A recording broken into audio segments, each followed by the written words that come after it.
26 নির্বাচনের আগে আজ তৃণমূল ছাত্র পরিষদের প্রতিষ্ঠা দিবসের শেষ কর্মসূচি। মঞ্চ থেকে কি ফের ছাত্র ভোটের ঘোষণা করবেন মুখ্যমন্ত্রী?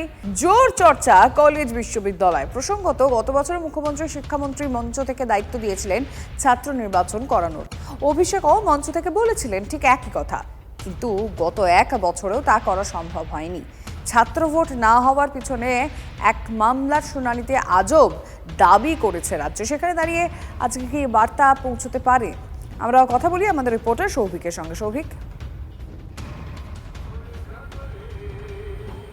দেখো, এই মুহূর্তে আমি দাঁড়িয়ে রয়েছি একেবারে মে রোডের সামনে। আমি তোমাকে দেখাবো সেই মঞ্চ, কিন্তু অর্থাৎ ছাত্র পরিষদের আজকের প্রতিষ্ঠা দিবস। এই ছাত্র পরিষদের প্রতিষ্ঠা দিবসে আজকে কিন্তু মঞ্চ পুরোপুরিভাবে তৈরি, এবং আজকেই কিন্তু মুখ্যমন্ত্রী মমতা বন্দ্যোপাধ্যায় এবং অভিষেক বন্দ্যোপাধ্যায় দুজনেই এখানে আসবেন এবং ছাত্রদের উদ্দেশ্যে কি বার্তা দেন সেটা যেমনটা সবার কাছেই কিন্তু সেটা যেমন একটা আকর্ষণ রয়েছে। পাশাপাশি আজকে সকাল থেকে কিন্তু জেলার বিভিন্ন জায়গা থেকে যারা এই তৃণমূল ছাত্র পরিষদের যারা সমর্থকরা, তারা কিন্তু ধীরে ধীরে আসছে।